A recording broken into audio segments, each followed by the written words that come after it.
Hello, everyone. Manchester United have signed João Felix. No, they haven't. That's Chelsea. We're not signing João Felix. We're probably going to get Weghorst at the absolute most. Hello, everyone. Welcome to Real Reds Talk, the #1 fan channel dedicated to Manchester United. This is your preview for the game against Charlton in the Carabao Cup tomorrow night.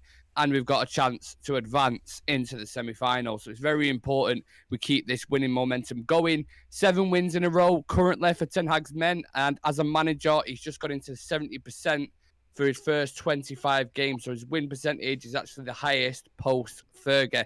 We've got Marcus Rashford back to his best. So lots of things looking up for us at the minute. And Ten Hag is setting the foundations.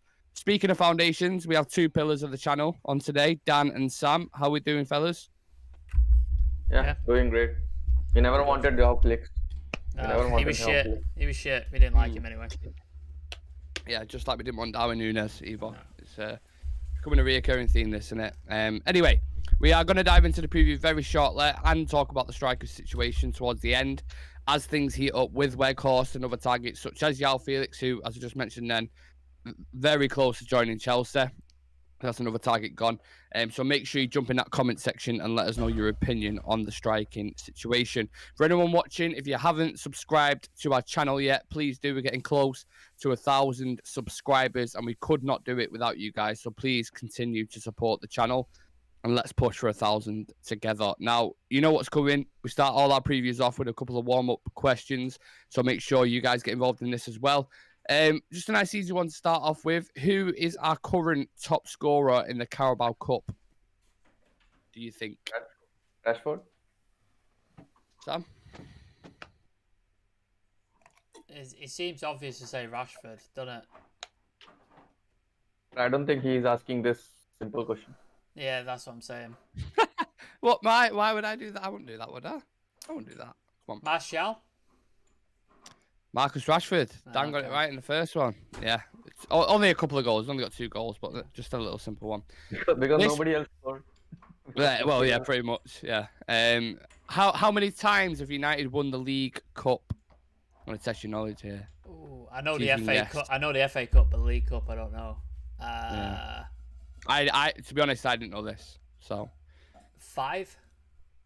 4. Yeah. 5. Absolutely bang on. Yeah. 92, 2006, 2009, 2010, and 2017 under Jose Mourinho. Who has won the most? I remember the back-to-back in 2009, 2010. I remember that one. Yeah. Who won the most EFL Cups? Or who has won the most? City? Nope. No. Dan?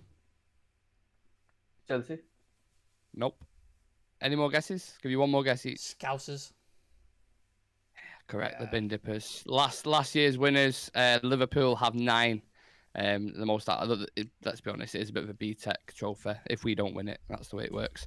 Anyway, let's take a look at the opposition for tomorrow night. We play a Charlton side who have fallen since their time under Alan Kirbyslate in the Premier League, fallen as far as the 3rd division. Would you believe it? But with the recent turn of events, they have managed to climb their way back up the English pyramid into League One, where they currently sit 12th mid-table. The manager, Dean Holden, was actually a regular season ticket holder at Manchester United in his younger days, and now he finds himself walking out onto Old Trafford against the team he supports. So very interesting story there. And his journey with Charlton in the competition has been quite impressive. They managed to beat Brighton in the last game on penalties. They beat Stevenage, of course, who've just knocked Aston Villa out of the FA Cup. They've also beaten the likes of Walsall and QPR as well. So they're not a team who are just going to let you steamroll them, basically. And it reports that they're bringing 10,000 fans with them to Old Trafford, which is a very good number. It's going to be a noisy bunch. So we've got a very good support there. We're obviously this club with a bit of prestige. Everyone knows who Charlton Athletic are. I remember back in the day in the Prem, but they have dropped off slightly. United themselves are in flying form at the minute. We've only lost twice in home, all competitions. The first one coming at the start of the season against Brighton. I think we all remember that one. And the second one against Sociedad in that boring-ass game in the Europa League group stage. I think we remember that one as well. So very good home form at the minute. And you would think, given the levels of the competition in this, United should go through easily, but we know cup competitions can always produce some surprises. Just a little history on the two teams. The last time we lost to Charlton was 1989. So again, the history books are in our favour. We are the heavy favourites, and I think we're all feeling relatively confident going into this one. No official update on Sancho as of yet, unless you guys have seen anything. I haven't seen anything myself, but it'd be nice to see him on the bench if he can return. Lissandro could do with some more minutes with the Manchester derby coming up. McTominay's back from illness. So we've got a few selections to choose from, which is nice. Sam, going into this one, do we need to be careful with rotation? It is a quarter final, but we need to keep that winning momentum going, don't we? Yeah, over rotation might be an issue, especially in this game, because we've seen what happens when we take too many key creative players out of the team. We end up not being able to score goals, not being able to create enough, and it becomes a stagnant, boring game. And then what happens in those stagnant, boring games? We get countered and they snatch a goal, or we go to penalties and we lose. And it's happened so often to us. So yeah, we need to give some important players in terms of the derby time off, but we also need to keep that quality, make sure we get the job done and it doesn't stretch to extra time and penalties, because we don't need that right now. The fixture list is heavy already, and the Premier League have made it worse by throwing a Crystal Palace game in the middle of it all, which, yeah, thanks for that. Appreciate that so much. So we've ended up, I think it's, 7 games in 12 days or something ridiculous like that. Well, I saw something about this before. I'm not sure if you saw this, Dan, about the game being dropped. Like the Premier League have apologised or something, and they've dropped it. I seen a tweet about that before. Have they took it down now? I could be way off, but I'm pretty sure I saw a tweet about that before. I have no idea. I'll double check that in a second. Regardless, we've still got a heavy fixture list. City, Arsenal, etc. So, it's important to keep a winning momentum and not over-rotate, but at the same time give players, like you said, Lissandro minutes, give some Scott McTominay some minutes, maybe rest Rashford if we can, because he's played a lot of football. So, yeah, there's a lot of things to take into consideration to sort of make sure we stay on the winning path, but also be ready for City and Arsenal. Yeah, absolutely.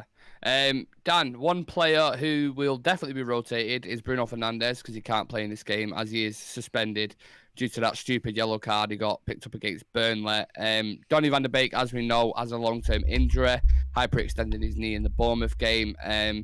Does that mean Christian Eriksen might play as a 10, do you think, or do you have anyone else in mind?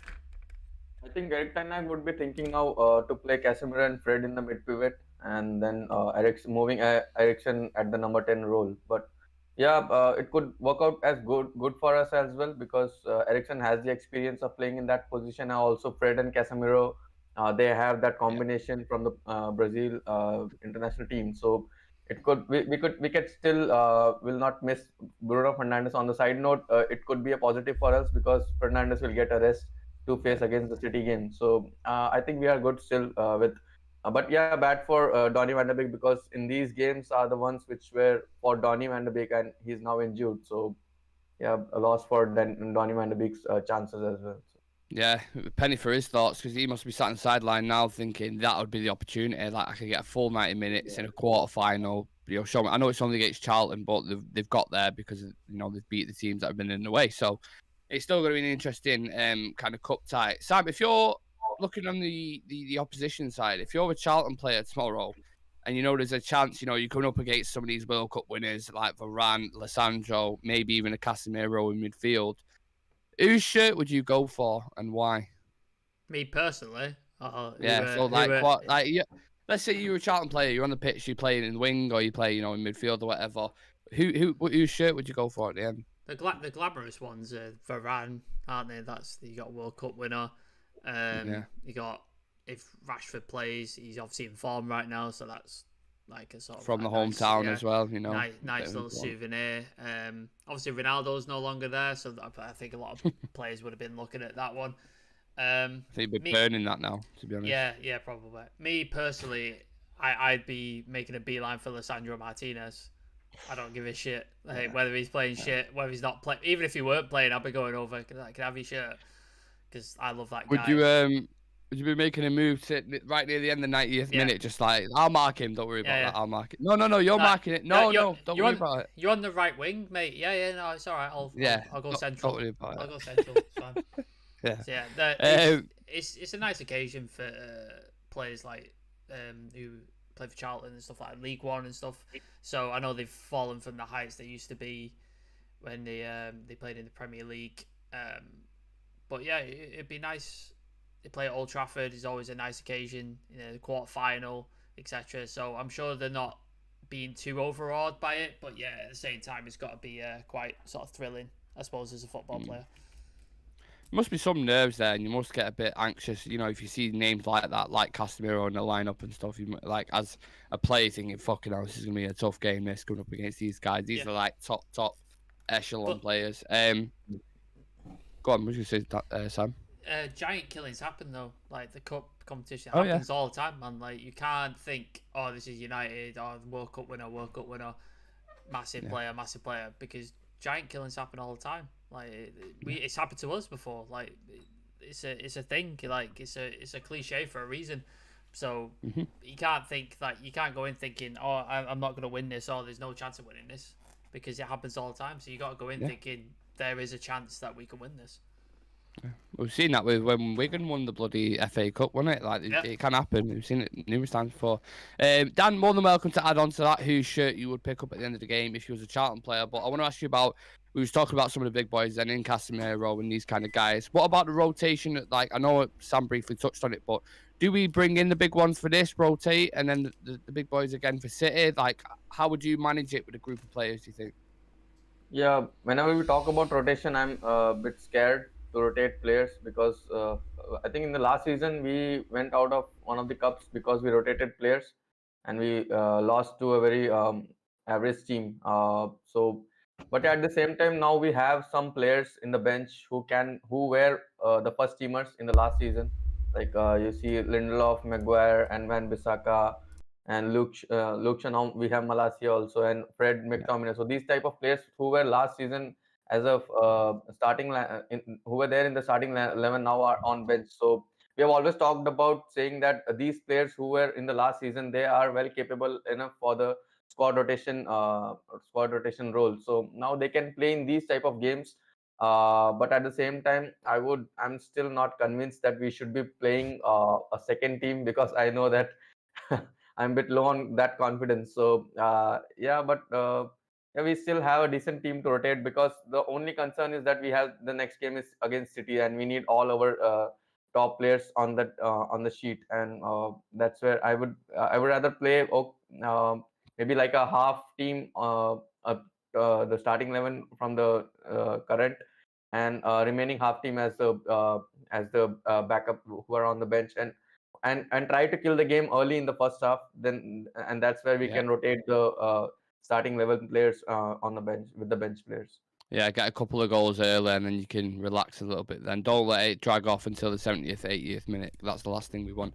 Can I just a round of applause for Dan's composure in that moment there? Like, apologies, absolutely fantastic. Apologies for that. My girlfriend decided to walk into shot. And it's all right. It was not subtle about it whatsoever. So yeah. Also, I think I deserve a clap as well because back in the day, about 6 months, I would have lost my shit then, and I wouldn't, you know what I mean? But look, I'm developing, man. If Adam was on the show, you would have gone. Maybe that's my next test. That's the next level that we need to take it to see what happens. When we look at the rest of the competition, lads, the tournament itself, a question for both of you, really. Aside from City, do any of the other teams that are left in the competition worry you? I think there's Wolves, Forest, Newcastle, Leicester, Southampton left. Obviously City's the big one in it that they're the favourites, but any of the other teams worry you at all? Yeah, we've beat Wolves, we beat Forest, so they're not a worry, are they? Like we've beaten them, so it's not a worry. And Leicester. Yeah, Leicester as well. Yeah, so we've beaten all these teams, so we shouldn't be worried about them. Like we've beaten. The performance of Wolves wasn't great. Like it was all right, but yeah, we shouldn't be worried. I think we should be. What are you giggling at now? I thought you said you're keeping your composure. I said that. No, it weren't even that. It's an inside joke. I can't say it on the live. I really can't say it on the live. I'll tell you after. All right. Oh, why? Just when I was just picking myself up then, saying I've come a long way. You're doing all right. You jinx yourself. That's the problem. You jinx yourself. I know. I'm an idiot. But yeah, Dan, what about yourself? Oh shit, I'm yeah. cutting Sam in there. Sorry, Adam in the chat says, what is a priority? Seriously, I choose a win tomorrow and a loss against City rather than a reverse. We can make up for lost points throughout the season. First team should start. So. Yeah, I like it. I like going strong. Well, he went really strong in the last game, and we didn't expect that, did we? It was kind of like we expected at least a little bit of light rotation. It's like, no, go in there, kill him. Like, all right, Ten Hag, fair enough. Dan, what about you? Yeah, talking about Wolves, they have always caused us a bit trouble.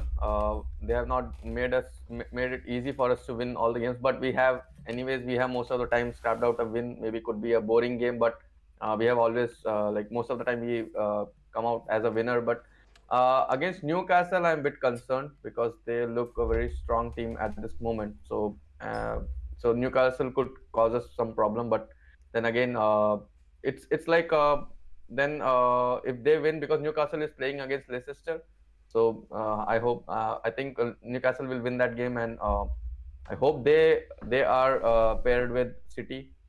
Yeah. Just to face only one opponent, in City, because if you have to win this league, then if you have to win any league or any cup, you have to face City and beat them. So. Yeah. And the last game against Wolves as well, you mentioned, was so boring, man. It was such a shit game. Imagine a cup tie as well against Wolves. Like, and imagine it at Molineux as well, away. Yeah, away. I believe we've had 7 of the draws we've had in cup competitions have all been home. Yeah. And he's like, I was listening to the Talk of the Devils before, and he was saying there's like a 250 to 1 possibility of that happening. So we've had quite a lot of home draws. We've been quite lucky. We've had fortunate draws. Normally, every year in a cup competition, what's the first team we draw? City, Chelsea. We always get a big team every fucking time. And if we don't, we get a small team. The next round, guaranteed, we get like a top Premier League to take the time. And then this season, we seem to have done quite well, which I'm shocked about, because normally the fix is in, isn't it? It's like, right, how quick can we knock United out of this competition? So. Yeah, it's the Ten Hag effect. Seems to be a lot of magic floating about Old Trafford at the minute. Let's hope it continues tomorrow night. I want to touch on the individual players and the striker situation, because it's a very hot topic at the minute. I appreciate it's a preview for a cup tie tomorrow, and we are going to discuss it a little bit more in depth after this as well. But the striker situation is heating up. In regards to tomorrow, do you think Sam will have to play Martial again in this game? Does this highlight, the importance of getting someone in like Weghorst as quick as we can, because these games every 3 days, like Martial can only manage about 70 minutes at the minute, can't he? Well, it's either Martial or Rashford, isn't it? That's it. Like one of them has to play through the middle. So, like, it's just up to Ten Hag, isn't it? Really, it's like, do you play 70 minutes Martial and then bring on a Garnacho or someone and put Rashford through the middle, or do you rest Rashford for the game and then bring him on for the last 30 to replace Martial, or do you put Martial from the top and then bring Rashford on at the start and then bring him off at 70 and bring Martial on? Like, it depends, because that's all we've got in terms of number 9s and striking options. We don't have anybody else. Like, I doubt he's gonna give Charlie McNeil his debut in a quarter-final sort of League Cup draw. I doubt that's gonna happen. So yeah, that's all we've got. So Martial has to start, and I like it's gonna be controversial, but I'm not a fan of Weghorst. Like, I don't like it as a striking option. I think Ten Hag, if he had his choice, it wouldn't be his priority pick. He's been forced into circumstance because there's no money for signings, so he can't get his first choice, which I believe would be somebody of a higher caliber. No offense to Weghorst, but this guy's playing for Wolfsburg, Burnley, Besiktas. He's not a world beater. No doubt his abilities, he's got great abilities, and he's a decent striker, and he'll do a job for us. But yeah, if Ten Hag had funds available, I don't think we'd be going for him. And again, it's another stopgap 30-plus striker, which we know how that goes. We've done it several times. Igalo, Cavani, Ronaldo, like the list goes on. Falcao, like the list goes on, and it doesn't work. Don't fucking work. But we're in this position right now, and from all the stories that I've seen, apparently the targets going into the summer are going to be Victor Osimhen, Harry Kane, weirdly, plus 30 striker. Don't agree with that, but we move. And Benjamin Sesko, your favourite lad. So I think if that's the case, if that is actually going to happen, like we get stopgap for now and then in the summer we get one of those guys, I can deal with that. I can live with that. But as we all know, when Nick picks a player out and he scouts him and he does really well, he goes somewhere else. So we're probably not getting Sesko. He's probably going to go somewhere else. Apart from one player, Lissandro. Sandro Martinez, yeah. Everybody else is fucked off somewhere else. So yeah, if he stopped talking about Sesko for a couple of months, maybe we'll get him. I just stopped talking about him. I'll stick to that, absolutely.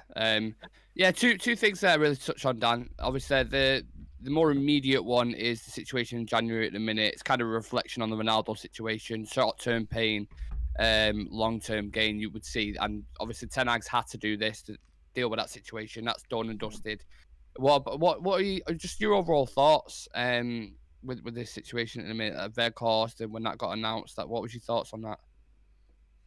Yeah, I think everything it's like as you mentioned that if you have to gain something, you have to lose some things, and Ronaldo was a loss, not because he's a great player or he's a striker, but because we do not have any backup striker in our team, and losing a player when in a department where we already needed as a backup, we were looking for a backup striker, and then suddenly we saw that Ronaldo is going out, and we are left with Martial and Rashford, who are playing out of position, maybe because they have not yet proved to be as a striker. But yeah, considering the situation now, anything would be good for us, because nothing is working out for us as a striker role. So getting Weghorst is like it's like a chain, because it's like Ronaldo is going to the team where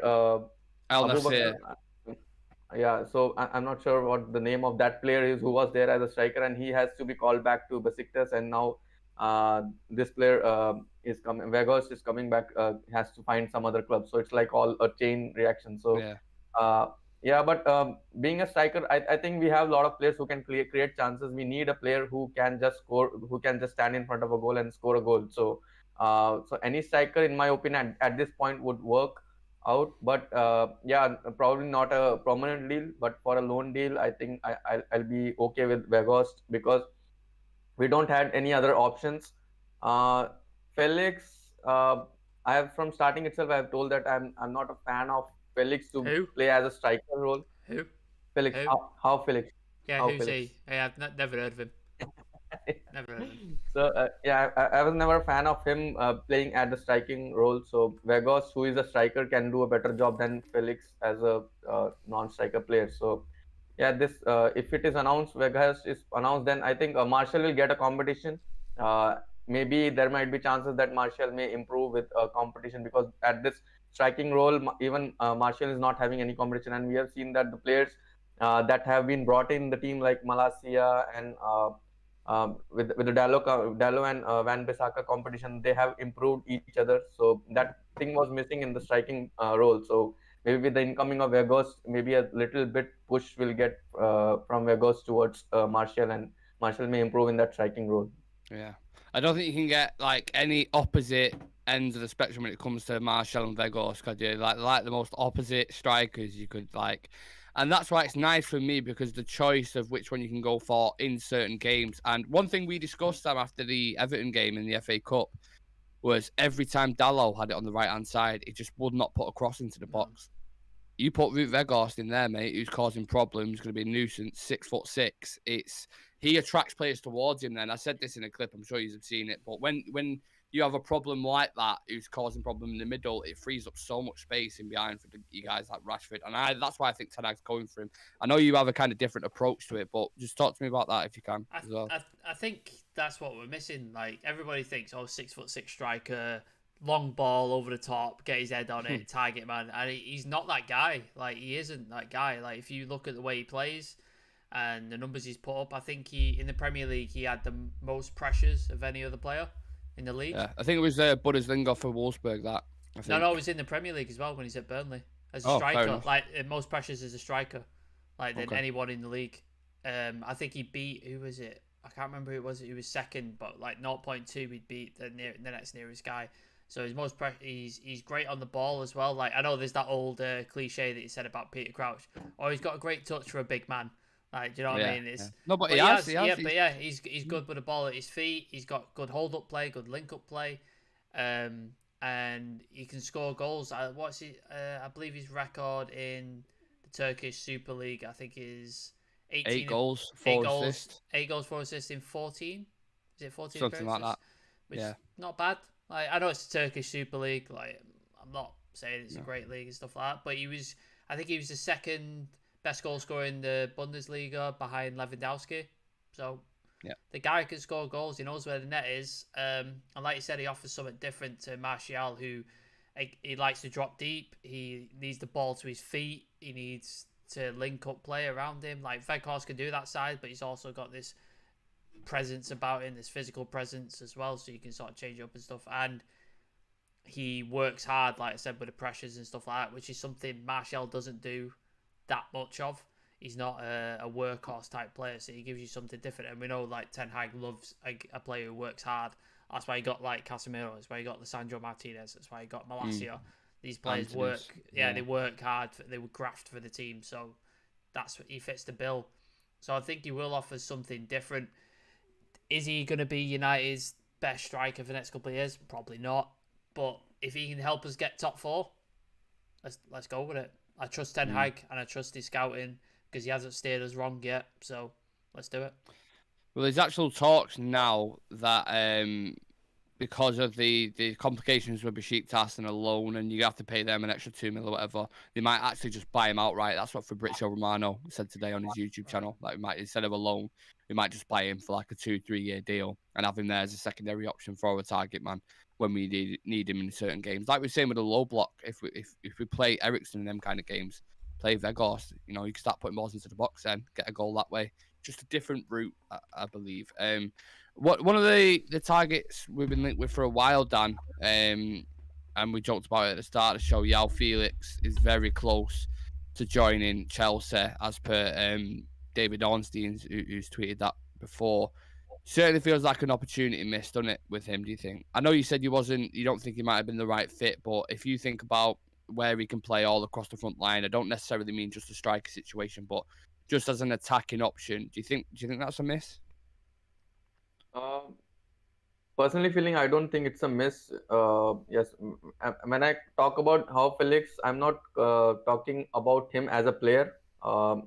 His skills and his what are the abilities he has, but whenever I have spoken about João Felix before, is about considering João Felix as a striker. So, as a player, I know that he is a very good player, and I've seen him playing for Portugal. But even in World Cup also, he was a very he put on so many good performances just because he didn't play as a striker, but he was like a more fluid, winger, fluid over the front line. So in that case, I like that player, but still, I don't think he may be a good player in Premier League because it's more physical than La Liga, and especially considering that he's going to Chelsea, and for a long time Chelsea buying striker and it's not working out. It's been like last 4 or 5 strikers they have bought and it's not working out for them.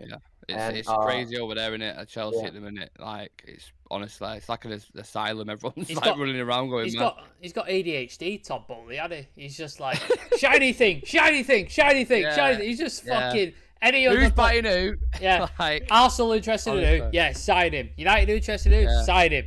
Yeah, he's just fucking buying everybody. It's mental.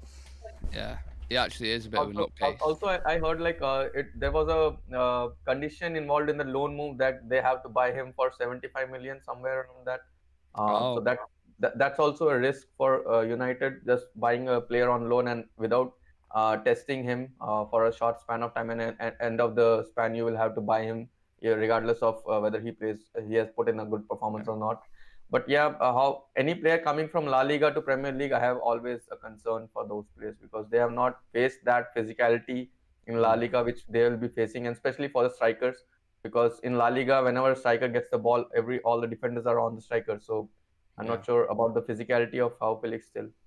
Yeah, I do agree with that with strikers. I think strikers, especially, or attacking players, especially, defensive players and midfielders, I'm not as thinking. Obviously, well, we had Casemiro, aren't we, coming over from Madrid, so he's and Varane, who settled in fine. But attacking wise, and with João Felix's physicality, is something to look at for sure. Let's have a little bet then. Who do you think will be more successful, Weghorst for United or Felix for Chelsea? What, in goals? Just more successful signing in general. I think Chelsea are just capitulating at the minute, aren't they? They're just falling apart. And I don't think Graham Potter makes it to the end of the year, end of the season. That is a big shout. He should get time because he's not even had a transfer window yet. He should get time. Yeah. And no pre-season either. Yeah. So he should get time. And if he did get time, I think he would turn things around and he'd make Chelsea a really good team. But Chelsea, you don't get that. You don't get time. You either deliver or you go. Yeah. And that's the way it is. And I think, sadly, he's going to get sort of ousted. I don't see João Felix as a Graham Potter signing. I don't see where Graham Potter would, like... Do you know what I mean? So I think Todd Bowley's just buying stuff and then he's going to Graham Potter and make it work, mate. Like, just make it work. Because I think... Yeah, it's a weird situation. I think United will do better than Chelsea, so then maybe you count Weghorst as a bigger success. Yeah, same thoughts. But to add on that, I think Weghorst is coming inside a team which is already almost like a setup. So our defenses now look solid and our midfield looks solid.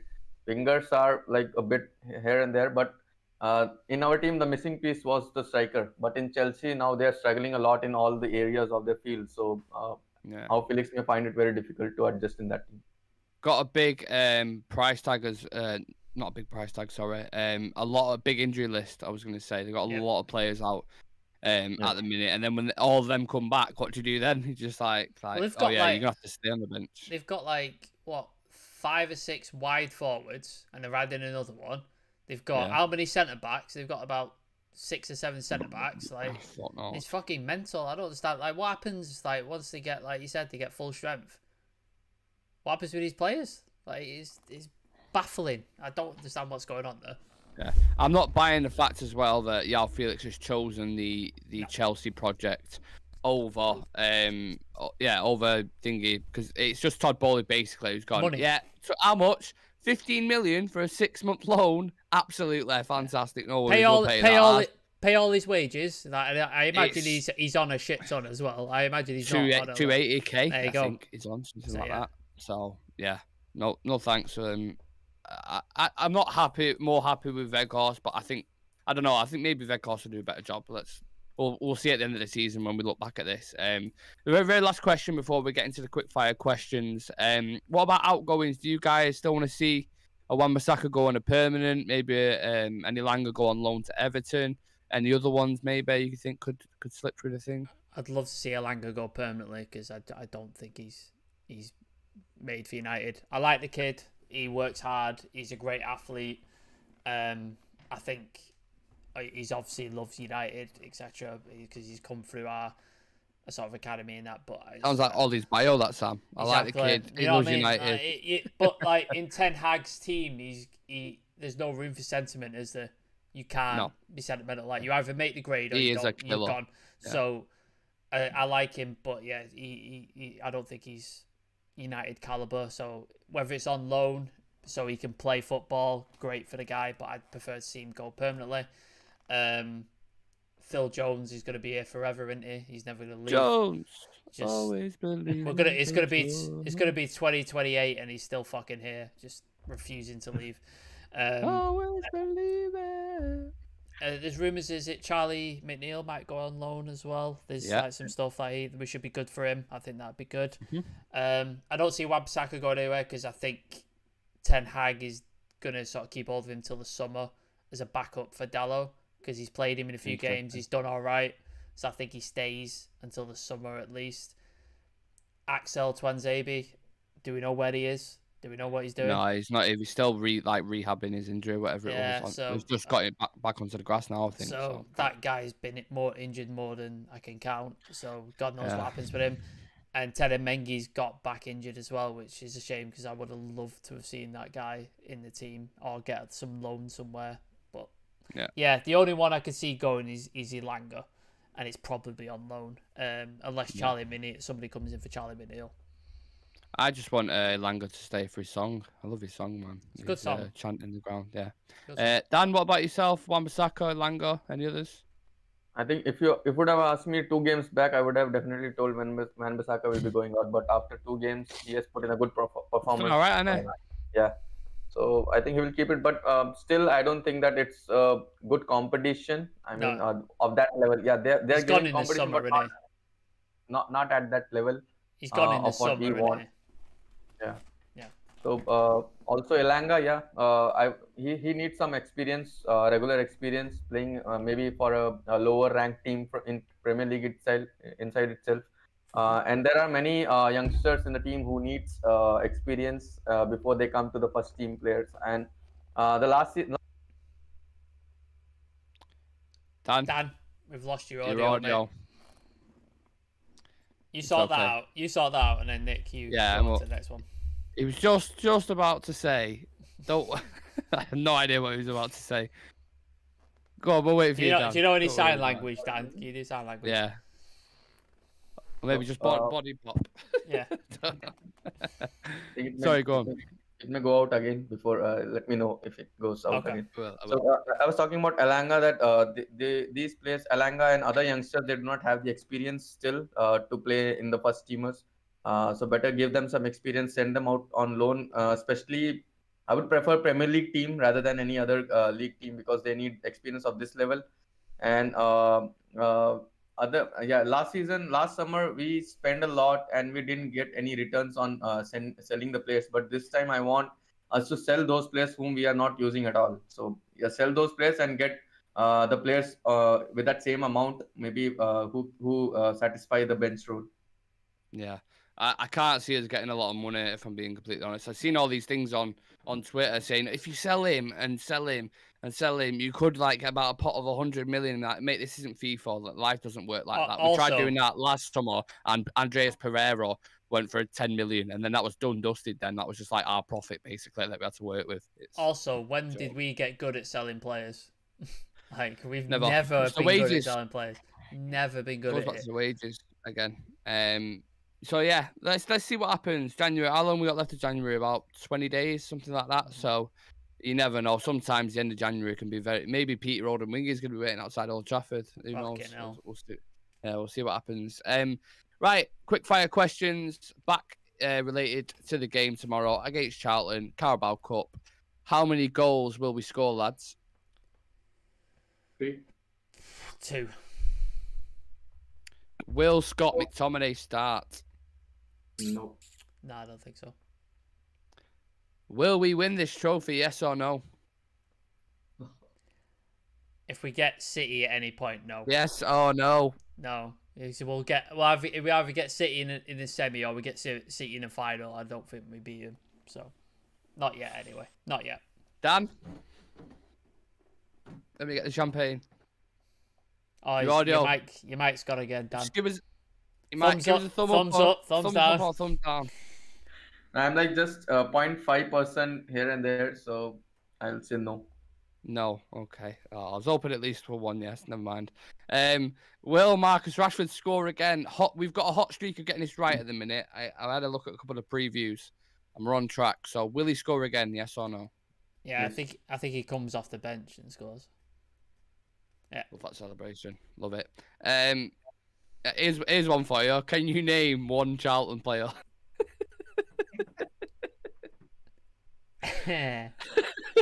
I can because I had to look up the graphic to make today. So I can. Shit.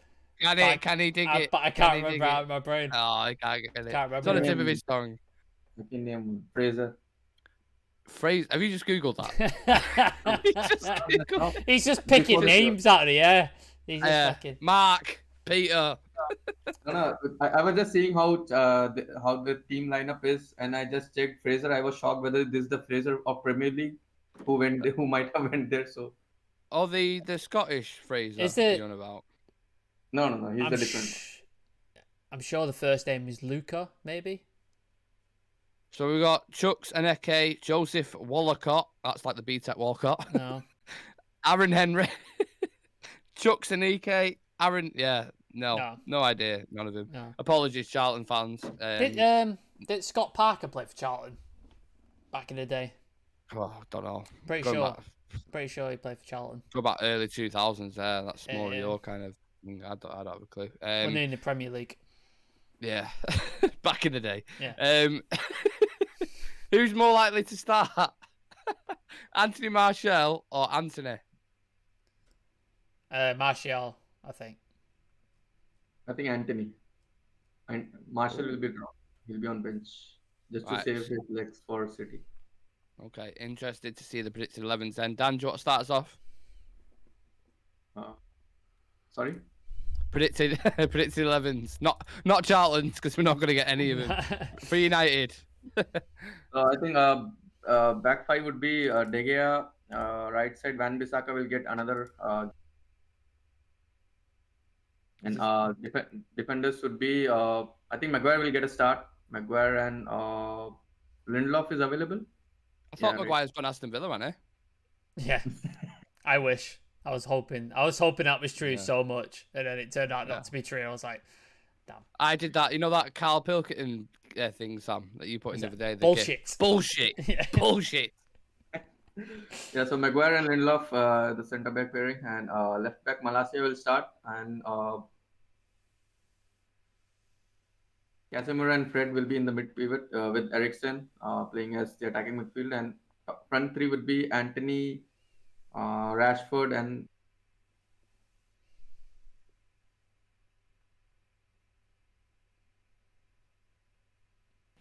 Is he gone? Is he still there? He's just leaving the sound for suspense. Okay. That's all. So the front three would be, I think, Anthony. I think your mic is just cutting out continuously. You're teasing us, Dan. Yeah. You're teasing us. While Dan sorts that out, I think it's either a last City, three. there's a City fan or a Scouse fan in the chat, and he's put Slabhead Maguire, best player for Chichester United. Welcome, mate. Thank you for that. Yeah. Welcome. Welcome. Yeah, go on. Last three, Dan, before your mic cuts off. No, I think I'm going with that. So front three would be Anthony, Rashford, and Garnacho with Martial on the bench. Rashford, Garnacho. Okay, Sam? I think Tom Heaton. I think this De Gea doesn't start. I think it's probably too early for Butland, but it wouldn't surprise me. Wan-Bissaka, I think Lissandro needs minutes, so I think he starts. Maguire and Malacia. And then I think it'll be Fred, Casemiro. I'd love to rest Casemiro, but I don't want to see him at Fred. So Fred, Casemiro, and then Eriksen in the pivot in the number 10 because Bruno's suspended. I think Sancho comes back. I think this is Sancho's first game back. Garnacho and Martial up front. Ooh, very different team. When you say Tom Heaton, Butland would be thinking, I was signed for a second goal.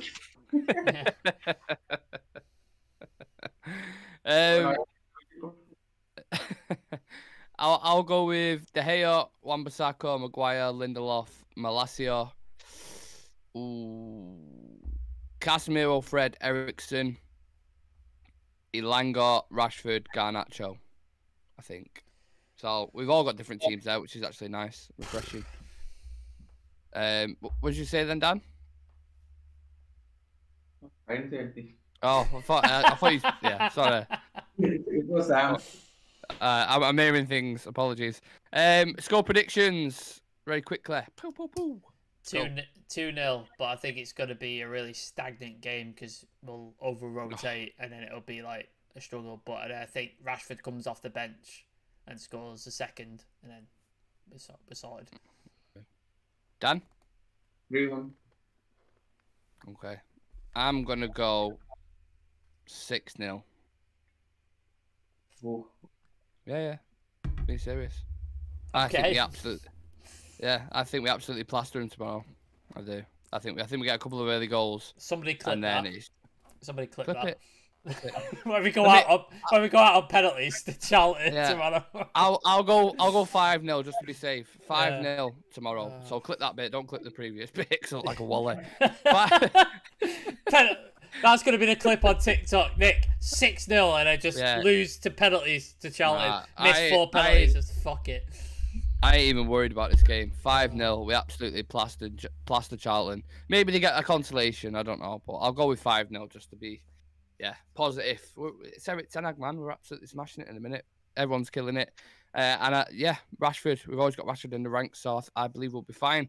That concludes the preview for today, guys. Thank you to everyone for watching. Please subscribe to our channel and like the video. Let us know your score predictions in the chat as well. Also, if you want regular updates and clips from the show, be sure to check us out on social media. Sam does a brilliant job on Instagram, so make sure you check us out on there. And Dan, likewise, does a really good job on the Twitter. Constant, regular updates and news feeds. So if you got a bit of a craving for some transfer updates, they're the places to go. Check us out on TikTok as well for clips from the show. What was that? Am I hearing things again? Yeah. I'm sure Dan went to say something then, and then... No, he didn't say nothing. Fuck knows. Yeah, I need to get my head checked. I'll see you. Fantasy football. Get the fantasy football and get your picks in. Because we got the derby I'm ninth and I need a challenge. There's derby's on Saturday, so if you've got a lot of City players in your team, it might be wise to start sort of selecting some teams. Put a load of United players in. Get it sorted. A load of United players in, did you say? Yeah. Oh. You'll find out on this. Positive. I'm feeling positive, but we'll come check us out on the City preview. Find out. Yeah, absolutely. I can't wait for that one. I'll see you tomorrow night for the watch along, fellas. Don't forget, I will be live. I don't know why I said fellas, because you lot know I'm going to be on the watch along. People who's watching, I'm going to be on the watch along on TikTok and YouTube. So make sure you check us out. About 7 o'clock for team news. I'll be live. Lads, thank you for coming on. I'll leave you guys with one last thing for people watching, okay? Can you name one Charlton Athletic player? Put it in the comment section if you can. You got 10 seconds, no Googling. 10 seconds. No Googling. Go. Name it. Yeah. Perfect. See you later, guys. Thank you.